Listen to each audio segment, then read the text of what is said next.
Salut mon vilain, salut ma vilaine, tu t'es pas trompé de vidéo, hein, t'es pas sur un boucaquet de Pascal, mais aujourd'hui on va parler d'un sujet qui pue tout autant à la merde. On va parler de Star Wars épisode 9, l'ascension de Skywalker. Ouais, bon, si tu veux pas te faire spoil, je vais te dire tout de suite ce que j'en pense.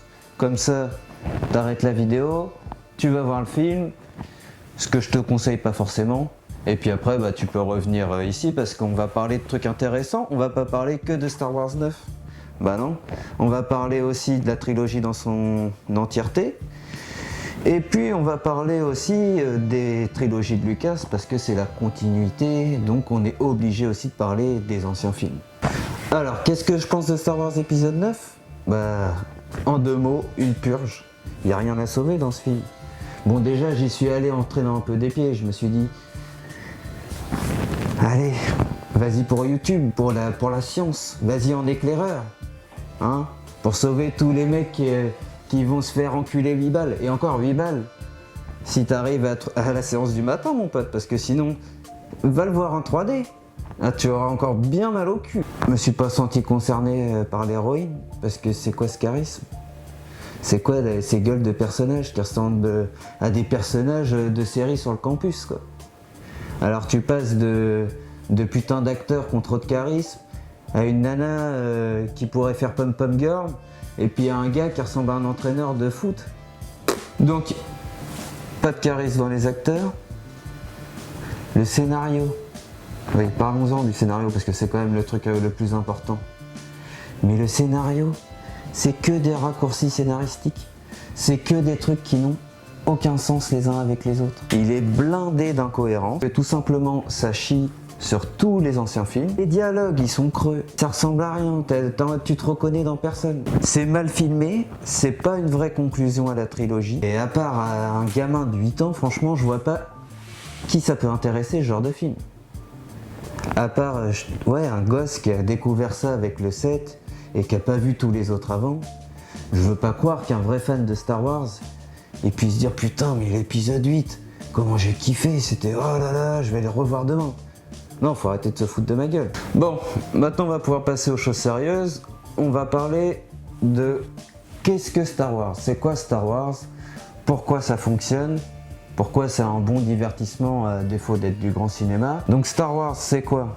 C'est un univers qui s'inspire du space opéra. C'est une histoire qui s'inspire de la mythologie. Donc mythologique entre guillemets. C'est une mise en scène, une grosse mise en scène, un univers super vaste. C'est des messages aussi Star Wars. Et enfin et surtout, Star Wars c'est avant tout de la pub. Donc maintenant on va rentrer plus dans le détail et on va parler vite fait du space opéra. Alors c'est quoi le space opéra ? Le space opéra en fait c'est des films, enfin dans le cinéma parce qu'à la base c'est des romans. C'est des films qui se passent dans l'espace. Souvent sur plusieurs planètes, souvent sur un laps de temps plutôt long, plusieurs années, plusieurs décennies. Donc il y a plusieurs thèmes qui reviennent dans le space opéra. Il y a le thème politique, le thème spirituel, et aussi il y a plusieurs messages, comme les messages par exemple un peu type manga, entraîne-toi, plus tu t'entraîneras, plus tu deviendras fort, et tout sera possible. Et il y a aussi des espèces de mise en garde, c'est un truc très mythologique. C'est-à-dire qu'on va essayer un peu de te dire comment bien se comporter, des messages de vie, etc. Qu'on retrouve beaucoup grâce à Yoda par exemple. Donc voilà ce que c'est le space opera. Donc qu'est-ce qu'il a fait notre public national ? Eh ben il s'est inspiré d'un mythologue qui s'appelle Joseph Campbell, qui a écrit un bouquin qui s'appelle Le héros aux 1000 visages. Et en fait, le gars dans ce bouquin, il explique que dans tous les contes, les mythes, enfin les récits, les légendes, c'est toujours la même structure au niveau du héros. Tout est construit un peu toujours de la même manière, quoi. Et donc du coup, bah, qu'est-ce qu'il a fait, Lulu ? Il a pris le schéma le plus rincé, le plus utilisé de toute la mythologie, qui a été aussi beaucoup utilisé par les mangas, d'ailleurs, soit dit en passant, qui est le voyage du héros, comme on peut dire l'exode. Et donc il y a une grande menace qui arrive, et pour lutter contre la menace, eh ben, il va s'entraîner en partant à l'aventure, devenir de plus en plus fort, pour enfin devenir un héros. Donc c'est bien résumé dans les Star Wars, par exemple l'épisode 4, c'est une merde, lui qui sait rien faire, épisode 2, entraînement, et épisode 3, accomplissement, il vainc le mal, ça devient un héros, bravo. Maintenant on a parlé un peu du côté mythologique rapidement parce qu'il y avait plein d'autres choses à faire, mais bon, faut pas non plus trop s'éterniser sinon la vidéo va durer 3 plombs. Donc maintenant, de quoi on va parler? On va parler aussi d'une composante essentielle de Star Wars qui est la création de l'univers et la cohérence dans l'univers. Parce que qu'est-ce qui a fait aussi que Star Wars ça a marché, que les gens sont rentrés dedans? C'est qu'il y a un univers, certes, qui n'est pas réaliste en soi, que George Lucas arrive à rendre cohérent et qui est super profond. Ça veut dire que t'as des mecs qui ont passé des millénaires à parler de Star Wars, à faire des jeux de rôle, à inventer des histoires, à écrire des bouquins. C'est un univers qui était tellement riche qu'on peut en faire plein de trucs.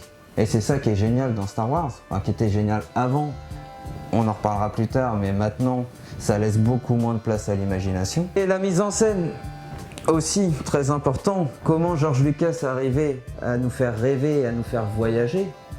Bah déjà il y avait des putains de décors. Il y avait des décors, t'as pas l'impression, comme le dernier, d'être en Italie ou en Irlande, tu vois ce que je veux te dire. Là, t'es sur des galaxies lointaines. T'es pas dans le trou du cul de la Bretagne avec 3 rochers. Donc oui, ça fait rêver. Là, on était là, on voyait des grandes tours, des voitures qui volent, des mecs bleus, des mecs verts, des nanas avec 3 nichons. Là, tu te dis, putain, c'est intéressant, wow, Star Wars, c'est un autre monde. C'est pas c'est pas un vieillard dans une vieille cabane en pierre qui a abandonné tout espoir et qui je veux mourir dans ma planète. C'est ça les Skywalker. Et Disney nous ont vraiment chié dans les pompes sur ce coup-là. Luke Skywalker, ouais, c'est un vieux qui est là.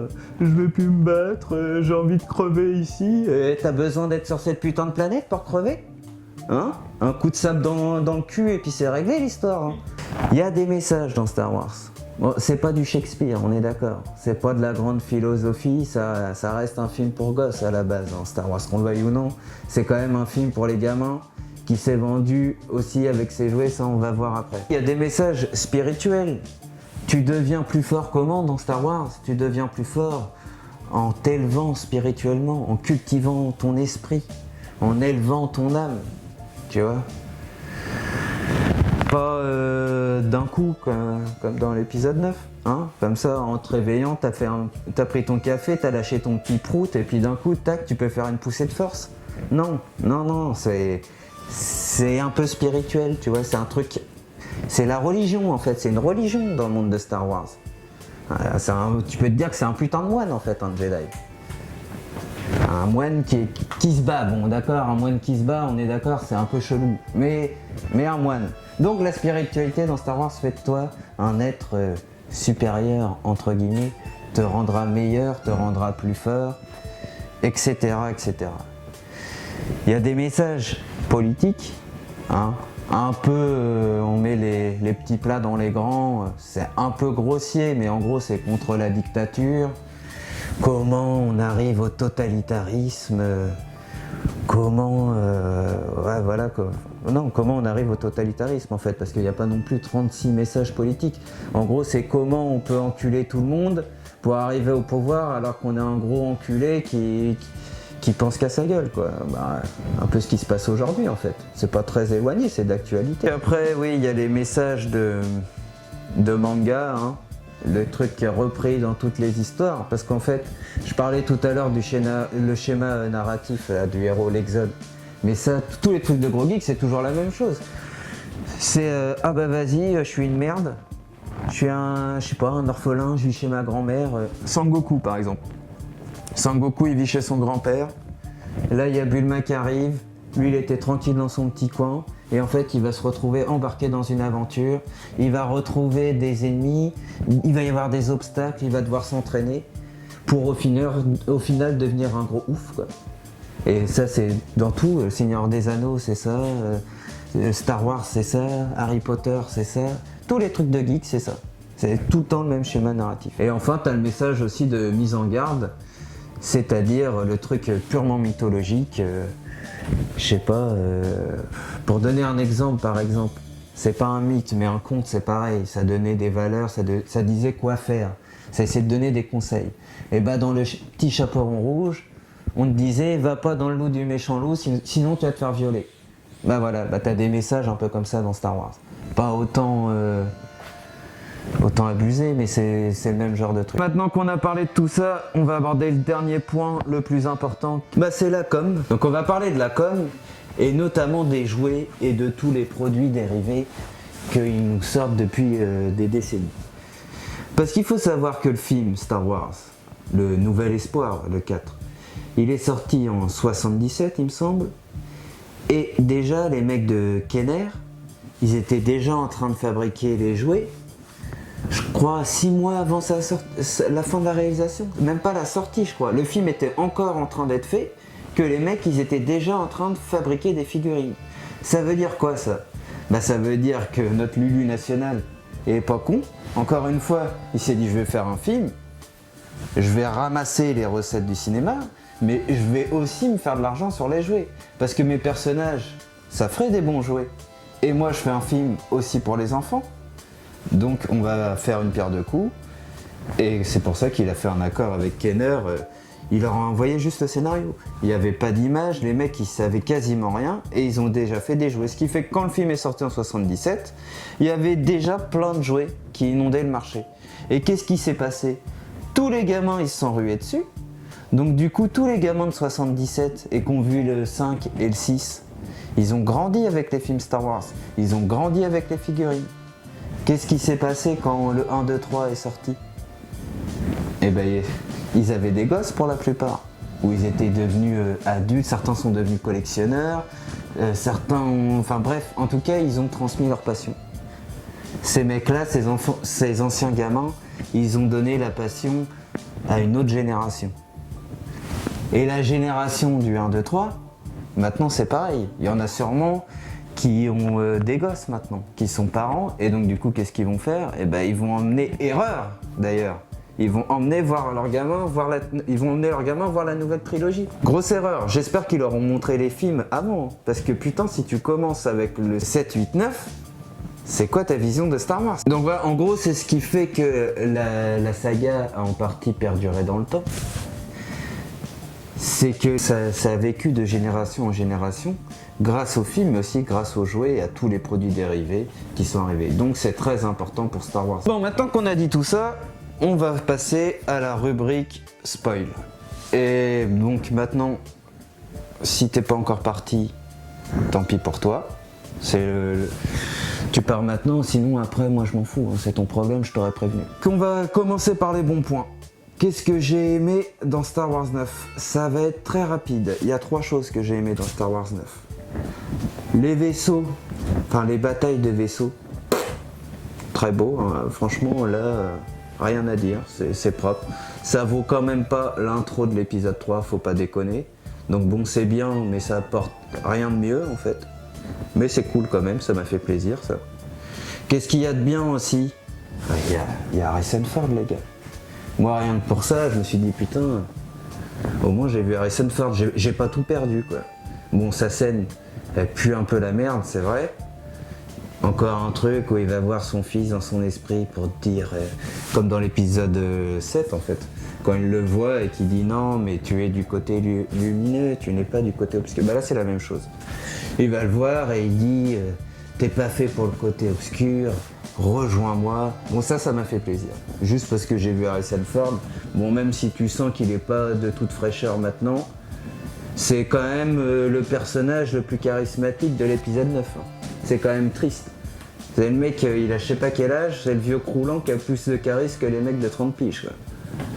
Bon bref. Et ce qui est cool dans ce Star Wars épisode 9 aussi, c'est que enfin, il y a des duels de sabre laser. Enfin les gars. Star Wars, il y avait quoi dans le 7, t'as la vieille, le vieux duel là dans les bois, où t'as l'impression que les mecs ils sont dans Harry Potter, que c'est la forêt interdite. Dans le 8, bah de toute façon le 8 j'ai pas de souvenir, c'est trou noir. Hein, il n'y a rien du tout qui est resté du 8 quoi. Si ils se battent contre Snoke, qui tue Snoke.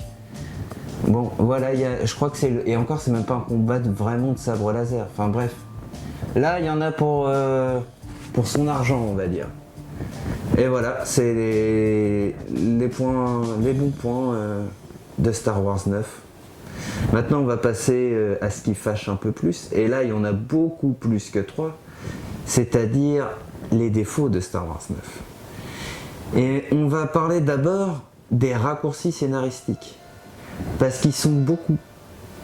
Et c'est vraiment abusé. Je sais pas comment on peut, même si c'était pas Star Wars, hein, comment on peut faire un film, sortir des trucs pareils sans justifier, quoi. Donc on va commencer par le truc que tout le monde attendait, c'est-à-dire le retour de l'empereur Palpatine. Donc l'empereur, on te le sort d'un chapeau, hein. Il arrive comme ça, on le voit au début du film, Kylo il vient le voir, donc t'as déjà l'empereur qui est comme ça. Comment il est arrivé là, les gars? On se dit, bah, il y a l'empereur. Bah, est-ce que tu crois que Disney va te l'expliquer? Non, non. Il dit vite fait, bon, bah, j'ai retrouvé une aide, j'ai retrouvé un peu ma forme humaine grâce à des sites qui sortent d'où? On n'en sait rien, parce qu'en plus, il en a une armée. Mais ça, pareil, Disney, c'est va te faire enculer pour avoir des explications. Hein. Si tu cherches des réponses, c'est pas Star Wars 9 qu'il faut aller voir. Et donc il sort comme ça, de nulle part, et voilà, il me fait monter au ciel toute une flotte de vaisseaux, ils sont je sais pas combien, il est plus en forme que jamais, donc j'avoue le plan il est cool, tu te dis au moins là ça a un peu de gueule, mais il sort d'où tout ça vient d'où en fait? Donc après ça avait été expliqué plus tard que en fait c'était l'empereur depuis le début qui avait fait le nouvel ordre, enfin qui était derrière le nouvel ordre, et donc ça pourrait expliquer qu'en fait en sous-main, il ait préparé son petit escadron, et puis il s'est caché au fin fond du trou du cul de la galaxie, et voilà. Bon. À la limite, ça peut être un peu explicable, mais franchement, c'est tellement grossier, quoi, ça ressemble à rien, quoi. Et pourquoi d'ailleurs ils ont fait ça? Pourquoi il n'y a pas d'explication? Parce qu'ils se sont dit, mais après l'épisode 8, mais qu'est-ce qu'on va foutre? C'est quoi l'enjeu en fait? Bah, pour foutre un enjeu, ils ont été obligés de te mettre un espèce de Palpatine zombie qui ressemble à rien, quoi, et qui est pas du tout crédible, quoi. Deuxième raccourci scénaristique, l'empereur, c'est le grand-père de Rey. Donc alors dans le 7, on nous disait Rey, elle a pas de parents. Dans le 8, pareil. Dans le 9, tout a changé, les gars. Dans le 9, Rey, c'est la petite fille de Palpatine. Et Palpatine a tué les parents de Rey quand elle était gamine pour mettre la main sur Rey et la mettre impératrice, enfin la mettre au pouvoir, qu'elle devienne impératrice. Lui, qu'est-ce que ça lui rapporte à l'empereur? On sait pas, la descendance, bref, ses motivations, encore une fois, sont un peu cheloues. Mais en gros, on nous dit il n'y a pas de parents, machin, et maintenant il y a des parents. Donc parents, pas de parents, pareil, raccourci scénaristique, en gros, pour expliquer pourquoi Rey est aussi forte, pourquoi elle fait des trucs qu'on n'a jamais vus dans aucun Star Wars. Parce que oui, du coup, on en reviendra plus tard, mais les autres Jedi, ils puent la merde à côté de Rey. Là, elle fait des trucs, c'est du jamais vu, quoi. Donc c'est pour expliquer son grand pouvoir, et c'est aussi pour expliquer pourquoi elle est attirée par le côté obscur de la Force, quoi. Donc voilà, en petite pirouette scénaristique, on dit bah oui, bah c'est normal, c'est parce que c'est la fille de Palpatine. Troisième raccourci scénaristique, on apprend au début du film que Leia... Non mais ça m'a fait mourir de rire. J'ai cru que j'allais me chier dessus, les mecs. Là je me suis dit mais c'est quoi ce bordel? On se fout de notre gueule mais jusqu'au bout. Leia est un maître Jedi. Alors, limite, ça pourrait encore... Enfin, elle maîtrise la Force, on le sait depuis toujours. Donc... ça paraît logique qu'elle maîtrise un peu la Force. Moi ça je veux bien, il n'y a pas de souci. Qu'elle maîtrise la Force, qu'elle soit à l'aise avec la Force. Bon, qu'elle vole dans l'espace, un peu moins. Mais ça à la limite, ils veulent faire un peu de folie, bon, ça je peux pardonner encore. Mais là les gars, elle est maître Jedi. Ça veut dire qu'elle est au niveau de Yoda, au niveau de Mace Windu. Leia, au niveau de Luke. Parce que Luke, à la base, c'était le Jedi le plus puissant. Mais c'est fini maintenant. Parce qu'en gros, Leia a été entraînée par Luke. Alors, on nous explique qu'elle a été entraînée par Luke. Et donc du coup, elle est devenue beaucoup plus puissante que Luke au final. Parce qu'on la voit voler dans l'espace dans l'épisode 8. Luke, il a jamais volé. Enfin, je crois pas en tout cas. Donc Luke n'a jamais volé. Leia, oui, ça veut dire en sous-texte, enfin, en tout cas moi je le comprends comme ça, que Leia est plus puissante, est devenue plus puissante que Luke. Et donc pourquoi en fait ils font ça? C'est pour expliquer pourquoi après Rey est devenue ultra puissante. En fait, Rey est devenue le Jedi le plus puissant de toute la saga Star Wars parce qu'elle s'est fait entraîner par Leia. Sérieux. On en est là quoi. C'est en gros le maître qui a donné le Jedi suprême, c'est Leia. C'est Yoda, c'est une merde. Yoda, tu pouvais lancer ton sabre quand c'était ton maître, faire des poussées de force. Maintenant, quand c'est Leia qui t'apprend, tu peux arrêter des vaisseaux, enfin bref. Voilà, maintenant c'est le moment de parler d'un point qui est complètement déconnant dans Star Wars, c'est l'échelle des puissances. Alors pour tous les mecs, là, tous les gros geeks, on dit ouais, Dragon Ball Super c'est vraiment de la merde parce que les échelles de puissance c'est n'importe quoi.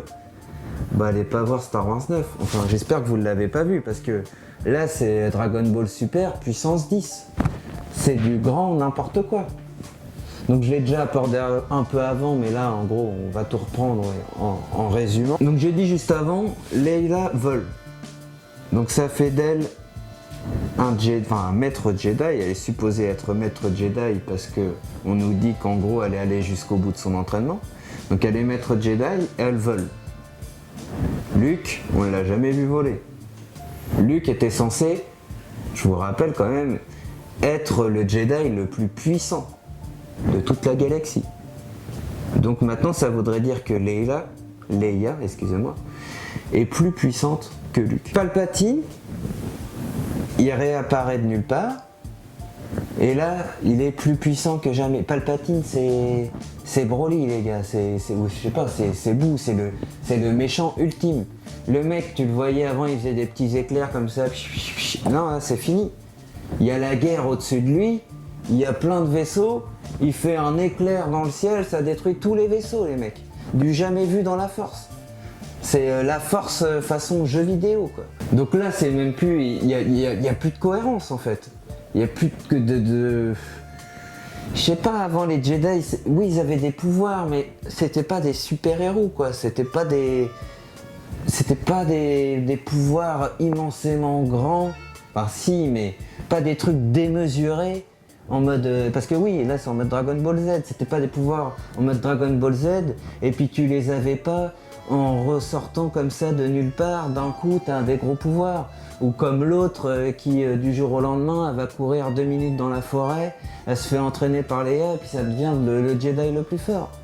Non, avant c'était des entraînements, Yoda, le mec il a passé le moine de ouf qui a consacré sa vie à ça, à la force, et il a jamais fait un quart de tout ce qu'on voit dans ce film là. Donc oui, en gros Palpatine maintenant c'est le méchant le plus puissant de Star Wars. Et c'est le Sith le plus puissant qui n'a jamais existé. Après on peut parler de Rey. Rey, alors elle c'est le top du top quoi, c'est la cerise sur le gâteau. C'est le Disney qui met un coup de pompe à tout ce qui s'est fait avant. Allez vous faire foutre, vos héros ils puent la merde, nous Rey c'est la plus forte. Elle arrête des vaisseaux grâce à la force, mais des vaisseaux, pas des X-Wing comme Yoda. Non, des gros croiseurs, un gros vaisseau comme ça, elle l'arrête comme si de rien n'était quoi. Elle fait quoi d'autre aussi Rey? Elle soigne. Tu te prends, je sais pas, t'as un trou dans le bide, hop, elle met la main dessus, tout se referme. Ok, déjà dans Star Wars, c'est nous. Pourquoi pas? C'est un nouveau pouvoir, pourquoi pas? C'est quand même un peu cheaté quoi. Donc elle a ça, qu'est-ce qu'elle peut faire? Le plus drôle aussi, S'il y avait eu ça dans Star Wars avant, les gars, mais pourquoi faire 6 épisodes? La meuf, elle peut carrément parler à distance avec Kylo Ren, mais pas parler une petite voix dans la tête, non, ils se voient face à face. Et là, c'est même pire que... C'était déjà abordé dans le 8, mais là c'est pire que dans le 8, parce qu'ils peuvent interagir ensemble. T'as la scène, mais la plus what the fuck qui existe dans tout Star Wars, ils se battent par esprit, les gars. Alors ils se battent vraiment, mais ils sont pas là, on sait pas trop si c'est dans leur tête, si c'est... Mais ils se battent à distance. Et puis ils peuvent se refiler des objets aussi. À la fin du film, il y a Kylo Ren qui est en galère. Il a plus de sabre laser parce qu'il a quitté le côté obscur et il a acheté son sabre. Et donc du coup, qu'est-ce qui se passe? Rey, par la pensée, elle lui donne un sabre laser. Voilà, c'est pirouette scénaristique. Ça, j'en ai pas parlé tout à l'heure, mais pirouette scénaristique.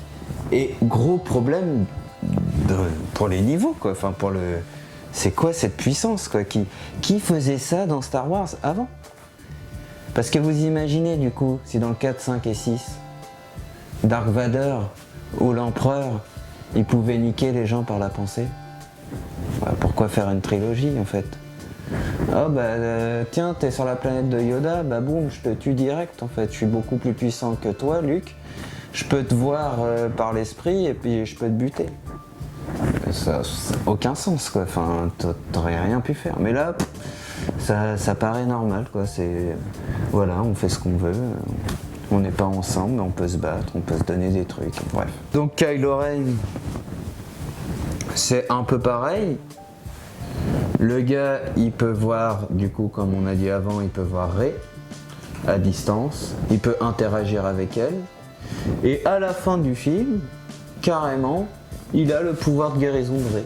On l'a jamais vu faire avant.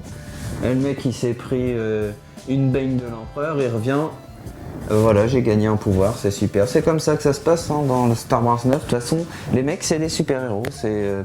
les pouvoirs ils viennent de nulle part, sans travail, sans rien, c'est inné quoi, c'est comme ça, sans explication. Et voilà, je pense aussi que s'il est capable de parler par télépathie, Dark Maul, tu pues la merde. Dark Vador, tu pues la merde. Alors, oui, ils ont un lien tous les deux, c'est normal qu'ils ont le pouvoir, oui d'accord, mais ils sont quand même surcheatés tous les deux. Pourquoi ils sont autant puissants ces deux-là? Ça n'a aucun sens. Donc en gros, j'ai eu l'impression de regarder un film Marvel avec des skins Star Wars. Où les puissances sont pas respectées, ils ont des pouvoirs innés qui sont ouf visuellement, mais qui sont pas du tout dans l'esprit Star Wars, quoi. Qui n'ont rien à foutre là-dedans. Donc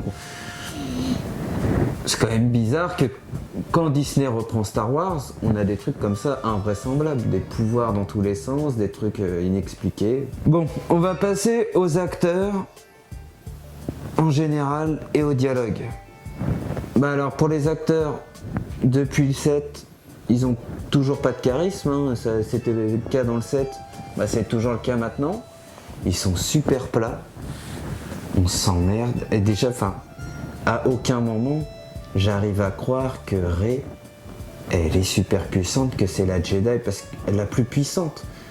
Même si on oublie les problèmes de puissance, etc., elle a aucun charisme. On dirait une Nathalie Portman de chez Leader Price ou Commander Sir Wish, quoi. C'est une actrice... Alors, j'ai pas vu d'autres films d'elle. Peut-être qu'elle a fait des bons films, mais alors, après, c'est peut-être ce qu'on lui a donné à jouer aussi. Mais dans Star Wars, elle est plate. Il n'y a pas d'émotion, il n'y a rien. Je sais pas, elle imprime pas l'écran, quoi. Il n'y a pas de charisme. Finn. Mais alors lui, c'est encore plus une blague, ce gars-là. C'est l'homme invisible. À quoi il sert, ce personnage-là? À quoi sert Finn? Je sais pas. Pareil, le personnage, pas de charisme. Bref, en gros, on peut dire ça un peu de tous les personnages. Même tu regardes les mecs qui sont derrière, là, les rebelles. T'as l'impression que c'est tous des puceaux ou des mecs qui ont joué dans des comédies musicales de Disney. Ça a pas de gueule. Avant, les mecs, ils avaient tous des putains de gueules de bonhomme, des grosses gueules de nazis, tu vois, à l'Empire. C'était tous des gros nazis. Ou des Russes, des mecs bien sérieux. Maintenant, t'as quoi? T'as des vieux rouquins là qui ressemblent à rien, des vieux... Le mec, t'as l'impression, il a baisé pour la première fois il y a 2 mois. Et puis tu vas me faire croire que le mec, c'est un putain de dictateur qui gère un empire. Mais non, moi j'y crois pas. Comme l'autre gamine qui a des super pouvoirs qu'un putain de Jedi. J'y crois pas. Ça marche pas.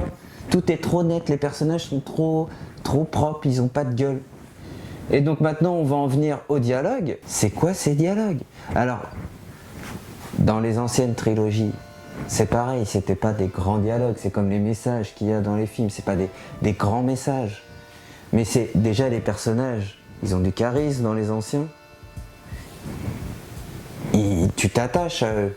C'est des trucs un peu à la con, c'est des petites blagues. Mais c'est la bonne ambiance, tu vois, tu t'amuses, c'est rigolo, c'est un peu tes copains, c'est ce qui fait que tu t'attaches au truc, tu vois. Tu peux t'identifier, tu vois. Alors là, putain, les dialogues, les gars, c'est creux, c'est plat, c'est chiant, il se passe rien. Oui, on se croirait, là pour le coup, on se croirait dans un dessin animé Disney, nouvelle génération, ce qu'ils font maintenant, quoi. Les trucs bourrés de clichés, les trucs... mais c'est à se faire chier. D'ailleurs, heureusement, on n'a pas trop le temps de se poser sur les dialogues, parce que ça j'ai oublié de le dire aussi, mais le film il va à fond la caisse. Il n'y a pas un moment où ça prend son temps, où ça explique des trucs, où ça cadre l'histoire. Non, ça va tout le temps vite. Donc heureusement ça contrebalance. Au moins je préfère voir des vaisseaux, des trucs comme ça, des batailles, des duels de sabre laser, que des dialogues qui pourraient parler qu'à des ados, quoi, ou des gamins de 10 ans. Et maintenant, on va parler de l'aspect visuel, de l'ambiance du film. Alors ça, j'ai été un peu agréablement surpris, on va dire. C'est aussi une des bonnes choses, d'ailleurs, que j'ai oublié de dire tout à l'heure, dans les bons points. Mais c'est vrai, dans le set, ça m'avait dérangé. J'avais l'impression que tout était faux. Je sais pas, je voyais que des images de synthèse. J'arrivais pas à rentrer dans le truc. Pour moi, tout était faux.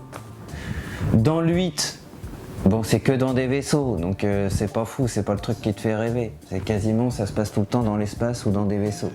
Mais au moins, il y avait un truc, on y croyait, tu vois. C'était, je sais pas, ça faisait vrai, quoi. Et bah là, il y a un bon compromis, je trouve. T'as encore beaucoup d'images de synthèse, beaucoup de trucs un peu falches, mais t'as des vrais décors, t'as des... Je sais pas, ça passe mieux, après c'est peut-être moi aussi, mais j'ai l'impression que ça passe beaucoup mieux. Donc déjà il y a ça, et aussi, ce qui est bien, j'allais dire super, mais non, parce que c'est mieux fait dans les autres films, mais ce qui est bien dans celui-là, c'est qu'à la manière de la prélogie, ça se balade un peu sur différentes planètes. Enfin, on revient un peu à un film d'aventure, ce qu'il n'y avait pas du tout dans les autres, parce que Star Wars c'est quand même ça à la base, c'est des films d'aventure. Et donc là c'est cool, t'as des nouvelles planètes, et voilà, tu vois un peu du paysage, ça te fait rêver, là t'es pas tout le temps non plus en Bretagne ou en Italie, tu vois. Mais bon, ça il y a encore, hein. Évidemment ils ont pas enlevé leur décor de merde parce que vu qu'ils les ont montrés dans les autres films, il fallait forcément être raccord, donc tu les vois encore. Mais il y a des trucs, là tu te dis, on est dans Star Wars, tu vois, il y a un petit truc, tu vois. Puis bon, ils t'ont mis Lando, là, le pote à Han Solo, tout le monde s'en battait les couilles avant. Qui voulait un jouet de Lando quand il était petit? Moi, mon père, il me donnait un jouet de Lando, j'aurais chialé toutes les larmes de mon corps. Mais là, les mecs, ils ont plus que ça, en fait, pour faire rêver les fans un peu qu'on suivit depuis le début. C'est ah bah on va te foutre Lando. Donc voilà, on te fait voyager et t'as Lando. Donc bah c'est bien, sois content. Écoute, bouffe ce qu'on te donne et puis ferme ta gueule à un moment donné. Et enfin, un dernier point qui est aussi, je trouve, appréciable, c'est qu'à la manière des anciens films, surtout dans la prélogie, les décors, ils sont un peu, pas tout le temps, enfin, l'image est vivante. C'est-à-dire que dans le 7 et dans le 8, en arrière-plan, t'as rien, c'est vide, c'est épuré. T'as une montagne, un truc, un ciel, t'as rien. Si vous regardez les nouveaux Star Wars, Enfin, vous le savez déjà, mais bref. Si ça vous tique pas tout de suite, allez revoir les anciens Star Wars. Et là, vous allez voir, dans tous les arrière-plans, ça bouge. Il y a des détails partout. Il se passe des trucs, c'est vivant, c'est comme un Blade Runner, vous voyez. Dans la ville, c'est en mouvement, c'est organique, il se passe tout le temps des trucs. Bah, tu t'ennuies jamais en fait, même si tu as un dialogue super long, des trucs, derrière, il se passe des choses. Et ça participe au fait que ça rend le film vivant en fait. On a l'impression que c'est vrai. Parce que ça vit derrière. Et donc ça, ils ont essayé de l'implémenter dans l'épisode 9. Et tu le vois, mais un peu, hein, pas trop quand même. Tu le vois, alors il y a un moment, ils vont dans une espèce de fête au milieu d'un désert. Là, c'est cool, ça fait limite un peu penser à l'épisode 1. Et encore, ça aurait pu être mieux fait, mais bon, on va pas se plaindre, c'est déjà bien. Et il y a un passage dans une cantina aussi qui est bien cool, qui est bien fait. Rien de nouveau, encore une fois. Hein, mais c'est vivant, c'est organique, il y a des vieux extraterrestres, des trucs un peu gluants, un peu crasseux. Voilà, ça c'est le monde de Star Wars, tu vois, normalement les vaisseaux bien crades, les mutants qui puent de la gueule, tout ça. Bah ça tu l'as un petit peu, quoi, c'est cool, c'est appréciable en tout cas. Donc voilà, on a fait un peu le tour. Donc vous aurez compris que pour moi, Star Wars 9, c'est un étron, un lendemain de jour de l'an. Comme t'en as jamais vu. Je pense que c'est peut-être pas le pire de la trilogie quand même, parce qu'il y a le 8, et le 8, c'est, comme je vous dis, c'est un trou noir. Je pense que jamais de ma vie, de toute façon même la trilogie entière je la reverrai jamais, mais si on me forçait et qu'on me donnait le choix entre les trois, tu peux être sûr que le 8, je le regarde pas quoi. Donc voilà, c'est nul.